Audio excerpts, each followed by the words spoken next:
Hey guys, Spirit of the Law here. This is going to be a quick video talking about the teaser for the Return of Rome DLC that dropped today.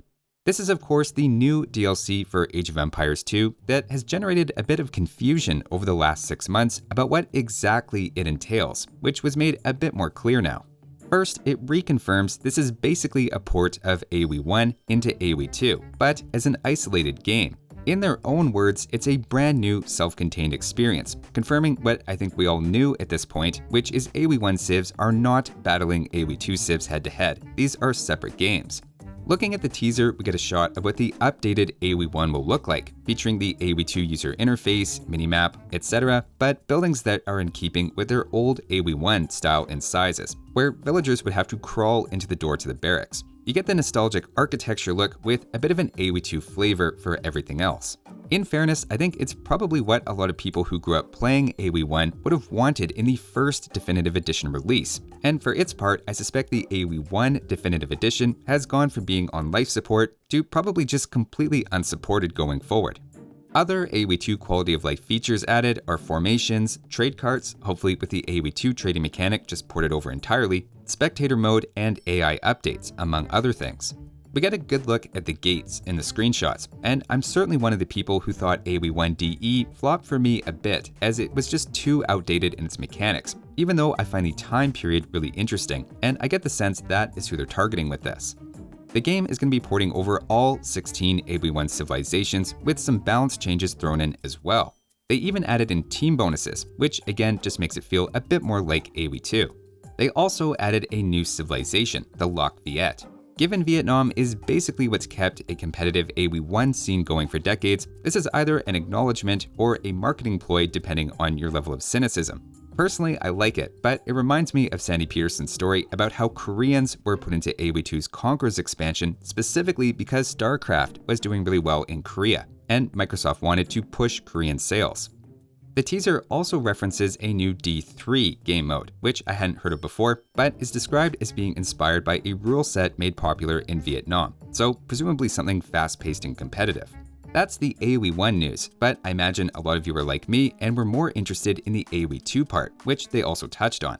For AoE 2 specifically, the description says the Romans will no longer be bound by time as they become a new playable civilization within AoE 2 Definitive Edition.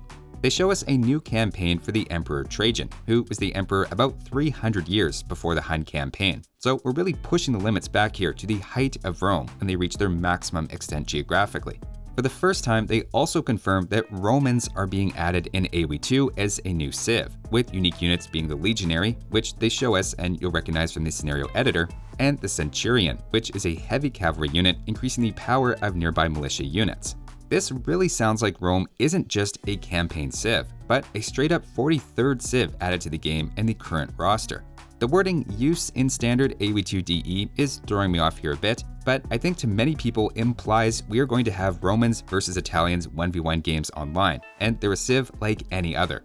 As much as this might seem to confirm that, I'm still a little skeptical that's going to happen.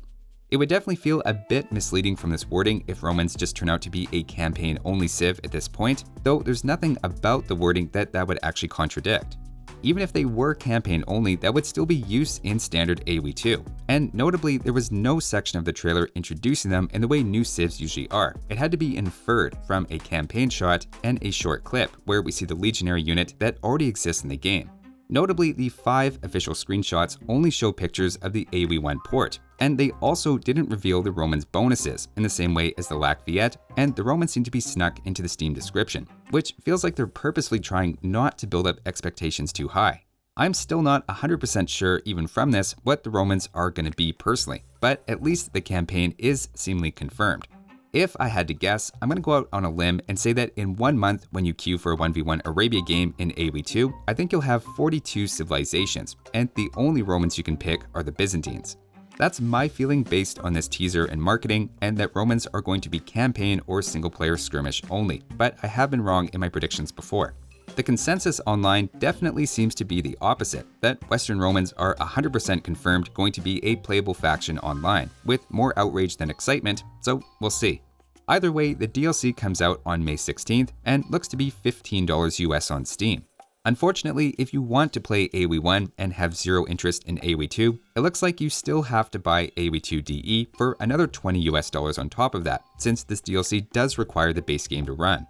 There is a 15% discount if you order early, but given we have basically no information about the Romans other than they come with a campaign, I'd hold off for more info if AoE 2 is all you're interested in. I should point out it's also 30 gigabytes as well, since it's basically a self-contained game with all of the AoE 1 assets. I know for some people that's an important consideration if you play several large games. Let me know what you guys think and if you agree with me or not about the status of Romans coming to AoE 2. Thanks for watching, and I'll see you next time.